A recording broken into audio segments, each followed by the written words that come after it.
We've got some Hey, fresh new I'm young Luis. talent And doing some I'm things that I Luis. know you haven't And you're heard listening to the before. Content is Profit podcast. Everybody, welcome back to Content is Profit. We missed you after that Hall of Famer episode. I am back in town. What's up, Fonz? Why are you laughing? Just laughing about the Hall of Famer episode. Why? It was amazing. The one that you chose was great. For context, it has not been published yet. As I was recording as we this. are recording this, but I know my brother is saying that to put pressure on me, so I actually posted. Okay, so this is what Because if not, happened. you're gonna listen and you're gonna be like, "What Hall of Famer episode are you talking about?" But it's going to come out. It came out is- already. If you're it- listening to this episode, Time is just catching up. the last episode was a Hall of Famer episode. But hey, for context, we were supposed to record on Friday. I had a trip planned with Katie and the kids, and we went to Orlando. And of course, when you have a road trip with two kids and her entire family, anyways, I called Fonzie. I'm like, dude, emergency mode. If we want to record, I'll be here on a Starbucks, but I don't think we're going to be able to do it. So Hall of Famer it is. And then he promised me that it's going to come out. So thank you, Fonzie, for publishing that Hall of Famer episode. But anyways, today... You're welcome. Future, you're welcome. I know. And after all this weekend that I did not sleep, my both kids were sick, and we could not do the park. I am back in town. I'm ready to rock and roll. We're going to go back at some point, I guess. Anyways, Sure. that full summary of my life. Anyways. Yeah, this might not even make it on the podcast. We'll see. Why? People are like, I like your kids. I'm like, thank Bro, you. it's retention, You got to hook them and retain them. Let us know.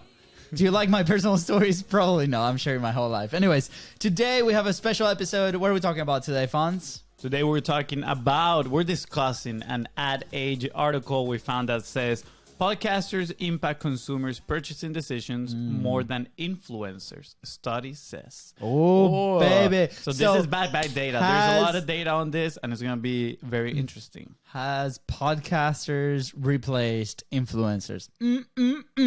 Yeah. Juicy. Yeah, that is very interesting. And I think I like to start saying that podcasting is still in the early stage, right? A lot of people, the medium has actually been out for over a decade, if not like 2 decades or so. Yeah. But it is still so early, and we've done episodes in the past where we talked about kind of like the rise of podcasts, but also that there's not that many podcasts that follow up once they start a show. So the listenership has been growing, but the amount of active podcasts have stayed the same. Yeah. The money coming into the market has been rising. I think last year or 2 years ago, they crossed the $1 billion, invested into podcasting from brands. And that number is just going to keep coming up. We recently heard a podcast in My First Million where they had Andrew Wilkinson, who is the owner of Supercast, right? It's an advertising kind of like platform for podcasts. And he's talking that if podcast grows to be a medium like radio is, Like FM radio, which is huge, there's still so much space for growth for the podcast industry. I mean, they were not just saying like if it goes, right? They were talking It about is like going. how do you value this, right? And there's like, okay, if we were to value a company and like this is the reason that they invested and they created this platform, was like, okay, we're looking at FM and what FM radio is doing, right? The direction that podcasting is going is that direction, and it's going faster than ever. Perfect. Then that industry is going to grow to be billions and billions, right? Of dollars. I don't have data to back this statement up, but it's one of those that you just throw spaghetti at the wall, and then 10 years later when it happens, The spaghetti is still there. You look at this clip and you're like, I said it, I called it, Gary Vee style. FM radio, personally, seems like it's just declining, right?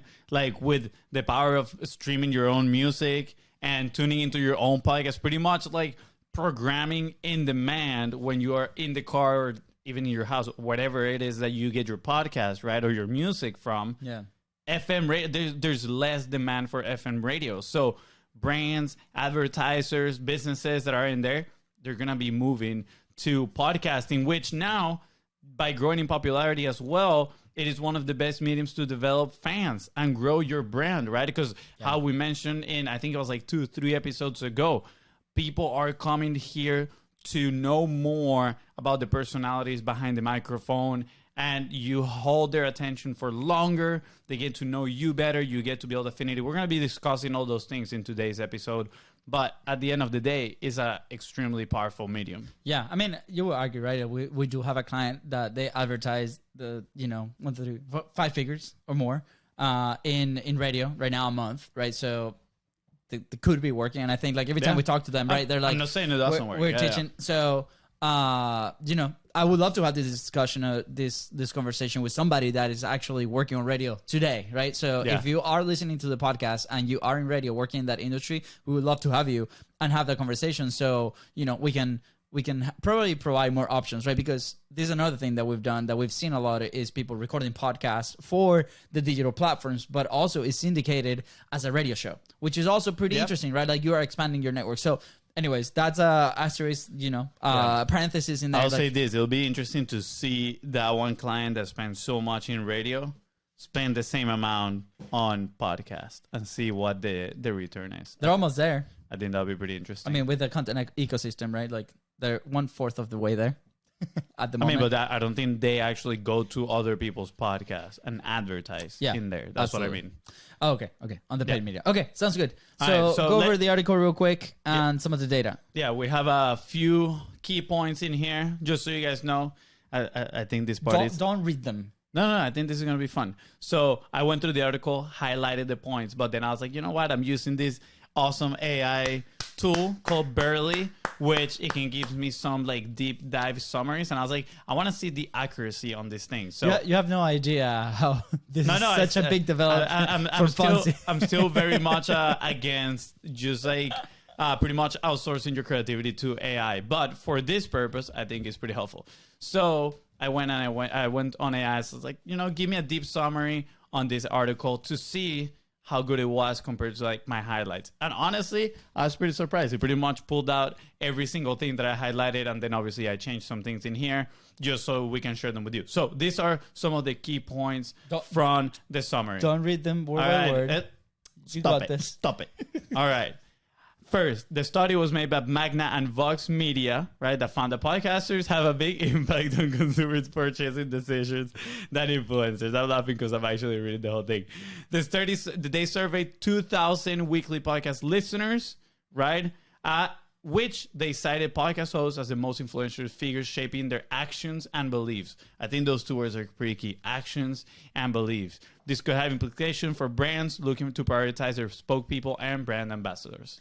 Yeah, I mean, I like this. Like previously, we've mentioned on the podcast that the trust that you're able to build with the people that listen to you, right, is pretty high, right? You're in their ears for a long period of time, and we've had incredible people in our community that we've been able to develop some amazing relationships, and they write us back, right? And they start asking these amazing questions of things that we've said in the past, and I think it's great. So thank you for all the people that listen to this. But you look at all the other platforms, and it's really challenging, right, to connect that much because you're spending 40, 20, 30, 40, even an hour together.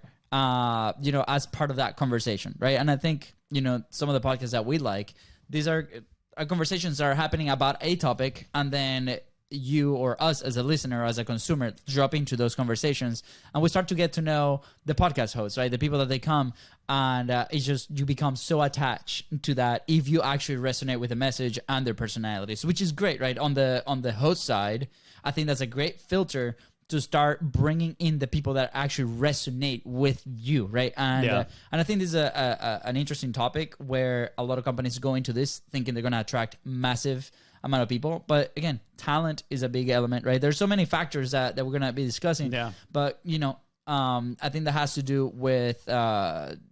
That is a very important point to be like, okay, am I using this platform to attract the people that are closer to our frequency as a business, right? And on top of that, being educated and our frequency entertained as human beings. Well, that too. I want to make 2 points here from, actually 2 podcasts from the HubSpot Podcast Network. Shout out. Let's go. So one of them is My First Million. I actually showed you the clip about Shan Puri talking about how he doesn't think about it as you need to build a community. He's like, you need to build a cult. And then he makes a reference of people actually like their podcast, mainly because it's 2 dudes having fun. It's like their personality infused, and it feels for people. It's like, oh man, I feel like I'm hanging out with them and I want to hang out with them.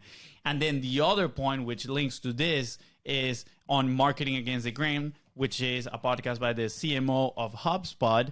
They are talking about AI, and they said video is gonna just rise up. It's gonna be way more important, and creators are gonna be more important. And in my mind, I was like, well, why is that? I started asking myself, and I said, well, guess what? People already know that AI is out there. So probably every single piece of content that they're going to see, they're probably going to start judging it with different set of eyes. And they're going to be asking, is this real? Did the creator wrote this? Did the creator actually did this? Or is this all AI created?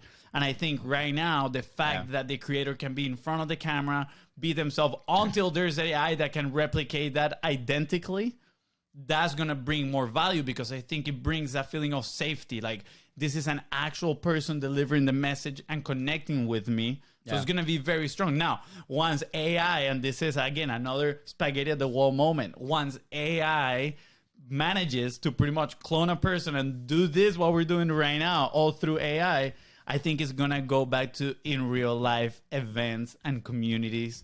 Like, that's going to be even bigger, because now people are going to be like, I need security that I'm talking to a real human being and not all a robot. Need to see it to believe it, right? Pretty much. And again, like we've talked obviously many in a few episodes, right? Like, how do we think AI can help your creative process, right? And it's not the whole thing. It's meant to kickstart ideas, to, you know, serve you as a bouncing wall, you know, that you can that sounding board that you can bounce ideas off of, and then maybe a bouncing wall, yeah. And then that can supercharge your creation process. But at the end of the day, it comes down to you as a creator, as a personality, as the talent, because you're gonna be able to build that trust with somebody that's listening to you. And guess what? Once you have that trust, right, you can deliver as much value as possible, right? And they're gonna keep coming back. And that's what we want as a business, right? As a company, as entrepreneurs, right? Is we want that community of people to be next to us throughout the whole way. Yeah, 100%. Next one, 2/3 of the people surveyed felt a deep connection towards their preferred podcast host, with millennials reporting an even higher connection rate at 81%. That's really not pretty big. That is extremely big, right? And which it pretty much implies that there's going to be a change of thought around influencer marketing. Because right now, most influencer marketing, when we hear about it, is, you know, Instagram, TikTok, like all these brands, sure, obviously YouTube, but there's not that much talk about podcasting. And yes, there's people that actually have done it, and they're doing a really good job. I have a cool case study on this. Ooh, share. Yeah. So not so long ago, I was on a road trip with Katie, my wife. And she loves to consume short form content, right? She loves to consume Instagram. That's her platform. That's what she loves to do. And every time we're on a long road trip, right, I push to listen to podcasts, right? Because they keep me entertained. They keep me awake as I'm driving, right? But she does not like listening to podcasts at all, right? She's listened to maybe one episode of our episodes of our show. So I was like, I'm trying to pitch Katie on the idea to listen to this podcast. And around the same time, we're pretty big Nintendo fans. Like, she loves Nintendo games and different things, but we did not have a Nintendo console at the time at the house, right? So for those that play video games. So anyway, so we're driving, and I found a show that I thought I would pitch to her that she will maybe interested into listening, right? So the show is called Business Wars, and they were talking about Nintendo versus PlayStation. And if you haven't listened to this show, it's amazing. It's like documentary style. It's very well produced, right? It's like a podcast movie. It's like a podcast movie. Yeah, exactly. So I'm like, hey, Katie, give this show a chance. And I think we had about like 4 hours of drive, and we listened to the whole series. They do like 5 to 6 episodes, right?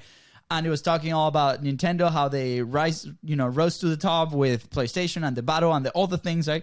Like a novel. And at the end of the 4 hours of this, Kitty was like, why don't we stop in Target? I'm like, what do you want to buy in Target? I'm like, let's go get the Nintendo.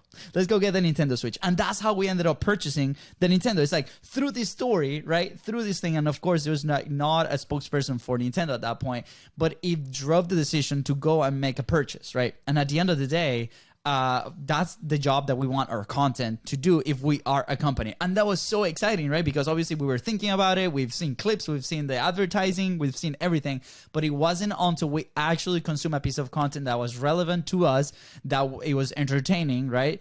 Even though she didn't want to really consume that podcast episode, it drove a decision that came from her. And then we ended up buying the Nintendo, and we've had really good times with our family playing those games. So think about the times that maybe you as a consumer went through either a podcast episode or some other kind of content, right? And then went out and bought that product, right? It happened with me with F1, for example, right? We saw the documentary that they did on Netflix, Drive to Survive, and immediately I became a fan, and I've been consuming F1 ever since, right? That was a great move with Liberty Media. We have episodes that talk about that. You can go ahead and listen to that specifically with that strategy.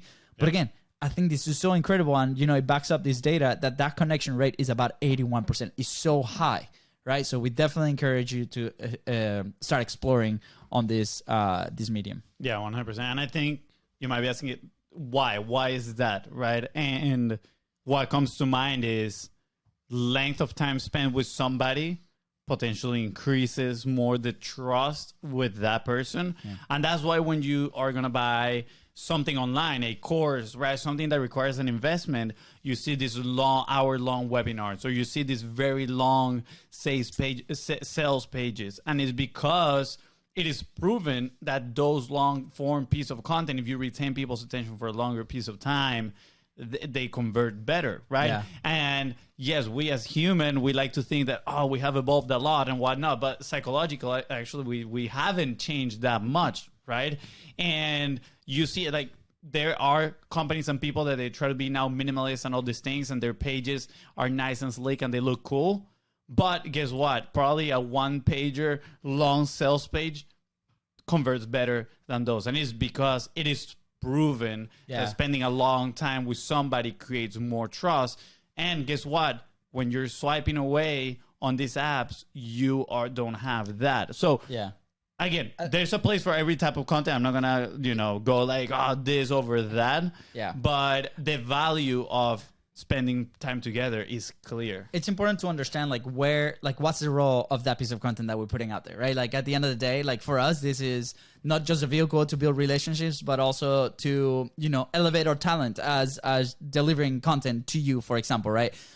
How leveling up our skills on bringing you information that's relevant in the industry. So again, what is the role of not only the creation, but also the publishing side of your content? And just in fact, this morning I was in a meeting with one of the companies that we work with, right? And we're going through the data on their sales page, and they have a long written sales page, right? And they say okay, the goal of that page specifically is to qualify versus disqualify purchases, right? Mm-hmm. And as soon as we started running traffic to those pages, we saw that there were not many book calls, right? But and at hindsight, right, they saw that as a negative thing. And when we started diving into the data, we're like, wow, every single person that actually qualifies and books the call actually sells. So they have 100% closing on that page. Yeah. And we're like, okay, perfect. And then if they get disqualified, they get presented with a different offer, which 80% of them purchase, which was like, wow, this is amazing, right? Because the people that are filtering through that is great. Well, now what's the problem? What we need to do is increase traffic to that page so we can get higher numbers, right? So that's how you should be seeing at your content. Be like, perfect. Your piece of content is meant to, build trust, right?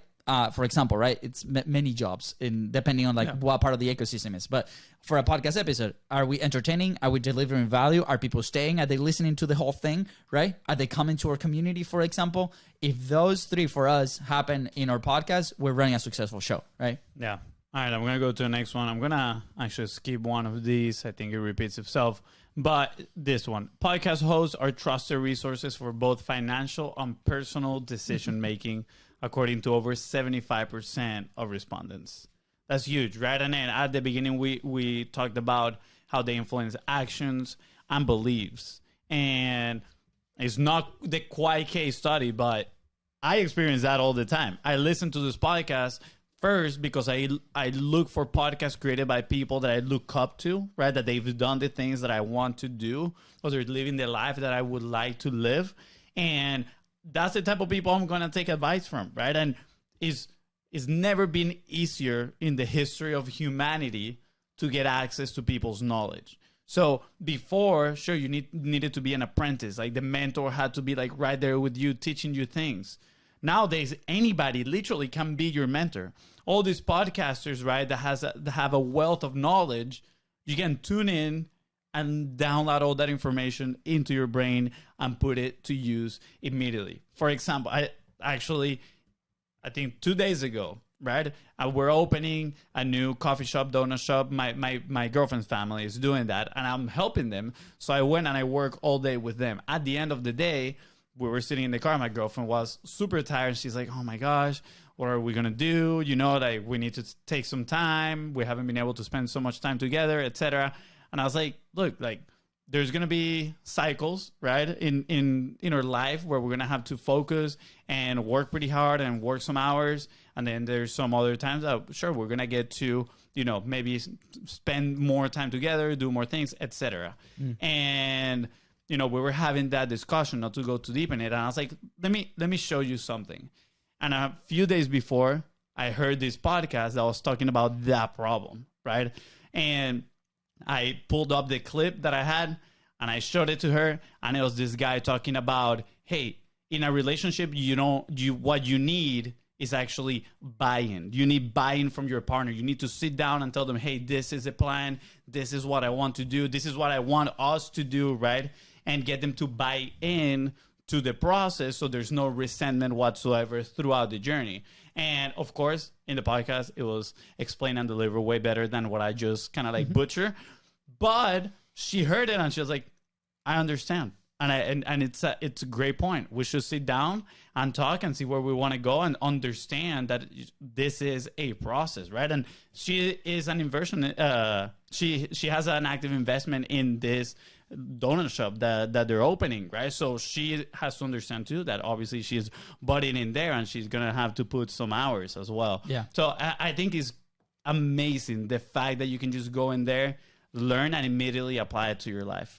I love it. All right, so I'll go over the last two data points here because I think like we can go through them real fast. I don't want you to read them word by word. And then also is like, why is podcasting so influential, right? There's like 5 different things that we want to share with you. But, you know, part of the study says that the podcasting, it's relevant or like has 20% acceptance in the market right now in the US, right? And almost 30% have purchased a product or service advised. 30% have purchased a product advertised in the platform, right? So more of what we said, right? This is just backed by data, that study that we did. And at the end of the day, is like podcast listeners pay. We didn't do the study. I know we didn't do it, but we just shared the data of the study. What did I say? No, you said the study that we did. I was like, no, the study was done by the people right here. The study, that study that we're pulling this data from, that is correct. And also for those that are diving into advertising, right? And again, like that's a great avenue to monetize your podcast as a business, right? But it's not the only way. But this data shows that more people are paying attention to those ads versus anything else on the other side. Why are you laughing? You got it. I can tell that you haven't slept much these last few days. Hey, let me tell you.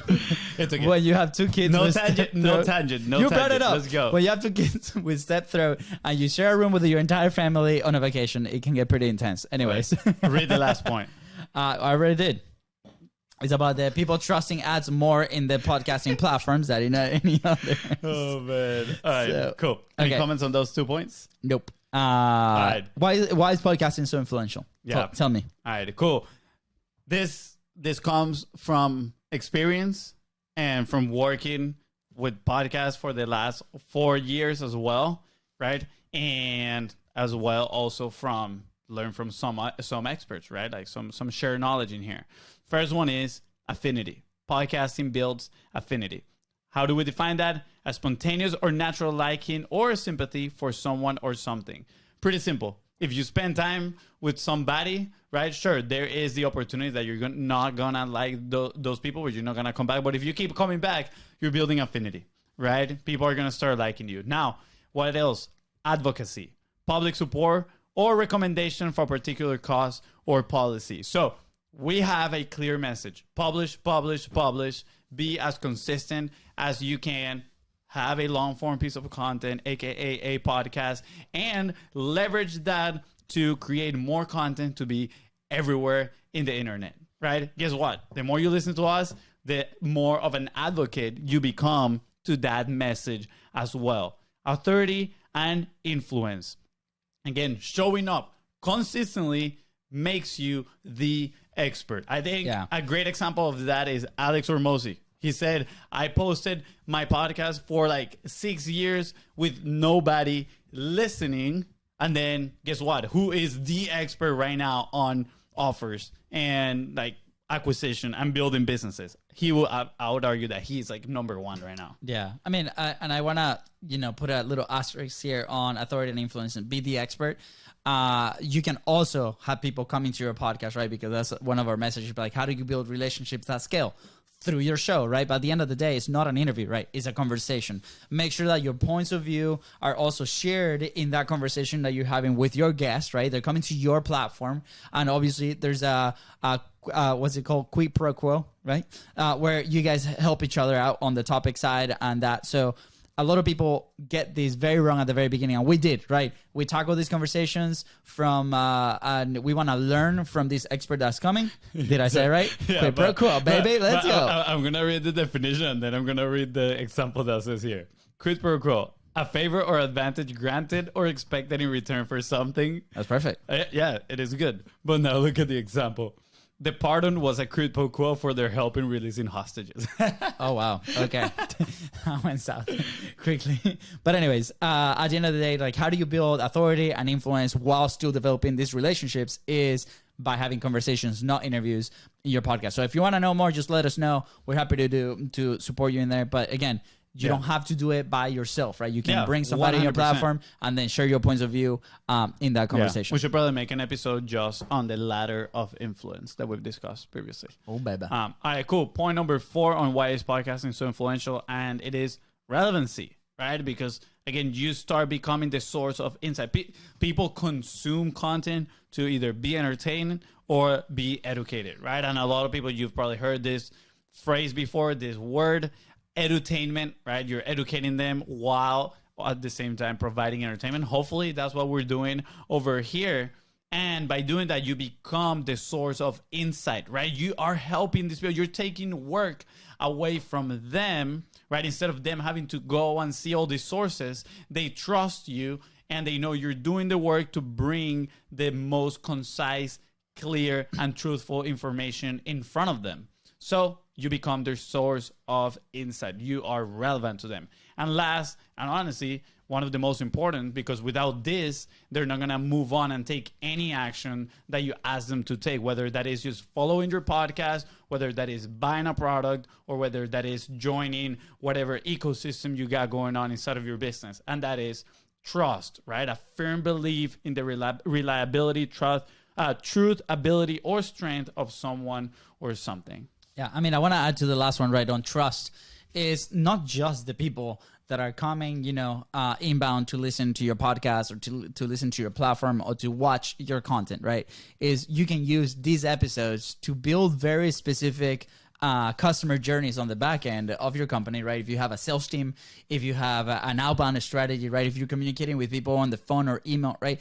These can be amazing pieces, not only on the marketing side of things, but as a sales enablement, right? Like you want to build trust, right? So if one of your common questions that people come to you about is X, what about you record 5-6 part episodes, right? That then you can use that combo to send it to them when they come with that question. Be like, hey, by the way, thank you so much for your interest. We can hop on a call. We can talk about that. But also, here's some episodes that we publish in our podcast or in our platform that you can listen to before our call so you can learn to. Well, guess what? They've now spent, 3-4 hours with you in their ears, building that trust, right? So then when they come to your call or your communication or whatever the next step is in your sales process, right? That trust is high, and then you can help them move to the next step. So I just want to open your eyes to the possibility that this content is not just for the marketing purposes. It can work also as a sales enablement tool because it checks all the boxes with affinity, advocacy, authority, and influence, relevancy, and at the end of the day, trust, right? So how can you embed this platform also creatively in your sales process? Yeah. I mean, we often say the first member of your audience is your guest, right? So you're building all those with your guests. And like my brother says, it just enables the perfect environment to lead that into a sales conversation. Now, you might be asking yourself, oh, those point of data are cool. I'm motivated. Boom, boom, boom. And podcast is very influential. I totally agree with you. How can we develop these? And we're not going to give you a step-by-step roadmap right now. If you want to learn more about that, make sure you reach out to us at BIZBROS Co. on Facebook or Instagram. We'll be more than happy to share it. We also have a Facebook group. It's called Content is Profit. If you look it up, you can join in there, and we share all the insights. Now, here are 3 steps where I feel they're simple, yet they're not easy, and most people fail on this one. Number one is commitment. You need to realize that this is a long-term game. This is not a thing where you're like, okay, I'm going to podcast for 3 months and that's it. No, it's a long-term game. You got to be committed for years. This is for you to develop your brand. So my recommendation is, if you don't have a fire inside of you sharing your message and impacting people, or using this to meet some of the coolest potential future customers that you can work with, then stay away from podcasting, right? Now, if you do content or content in general, honestly. Yeah. Now, if you are committed to the long term, again, shoot us a message at BIZBROS Co. Now, second, you want to say it? I feel like I'm taking over. Absolutely. Hug the mic by Fonzie. Number 1 is consistency, right? Like Number 2. What did I say? You said number 1. Oh my gosh, I need some sleep, guys. Okay, number 2, consistency. Show up every single time. Like, what is your consistency cadence? What is your commitment to consistency, right? We've shared this story many times with 45 Live. And when we launched the show, right, with 45 Live was, hey, we're going to show up every single day for 5 minutes, right? Low friction on creation and production, right? So we can put this content out there as fast as possible, as frequent as possible, as consistent as possible. With the show, the commitment was, we're going to do this 3 times a week. Sometimes Fonzie drops the ball, you know, it's okay. It's going to happen. Hey, you got to take ownership sometimes. And sure, I do drop it sometimes. But again, like, at the end of the day, ownership. Without that commitment to consistency, I don't think we would have made it to 414 and 16 episodes, right? That's a ton. And that's an amazing lever point. Every time we have a conversation, we share this. People are like very impressed, right? It shows that you're committed to your process, that you're committed to the thing that you're doing, and that will give trust to the people that you're trying to talk to. So yes. Consistency, show up every single time for a long period of time. What is your consistency cadence? It doesn't have to be 3 times a week. It doesn't have to be daily. It has to be adapted to your thing. And if you need help there, we have a publishing pyramid training and video and call that we can do, that we can help you identify that specific time in your calendars. I will say this. It is proven that the more you post, the more you show up, the more you grow. Now, that being said, like my brother was saying right now, you need to find your consistency, work on that, and then look for ways to increase that consistency. Because let me tell you, if your consistency, and it's okay if it is only once a month that you can create a certain piece of content, right? It's still going to take you a longer period of time to maybe achieve the goals that you're looking for with that content. So if that's all you can manage, good. Do it until then you have the resources or the capacity to increase that consistency, and then make your goal just publish more. Increase that volume, obviously without compromising the quality of the message, which is the most important part. And then third, on how can you develop these, is clarity, right? Bring answers to people's problems and do the work for them. Don't just jump on the mic and waste people's times. Give them clarity. What are the answers that they're seeking, right? Well, people are thinking right now, should I jump into podcasting? Guess what? We did the research for you. We have years of experience working with clients, and we're bringing them all to this podcast on 33 minutes of this episode, so you can learn what took us 4 years to learn, right? That's how we're doing the work for you. And hopefully we have motivated you enough to say, I'm about to start my podcast as soon as this one ends. Absolutely. And if you have any questions on how to do it, just send us a quick DM. We're happy to help you and go from there. So anyways, that was good, Fonzie. Good research. Hey, you know. And thank you. You took the feedback I gave you the other day, like on how I consume information, and took it to the next level, man. And it was incredible. So thank you. I appreciate you. That's what I do. Awesome. All right. With that said, guys, thank you so much for tuning into the Content is Profit podcast. Go ahead and follow the show in your favorite podcasting platform and on social media at BIZBROS Co. That is right. If today we help you move one step closer towards an awesome content ecosystem, please don't forget to share this episode and leave a 5-star review. Let's go. Bye, guys.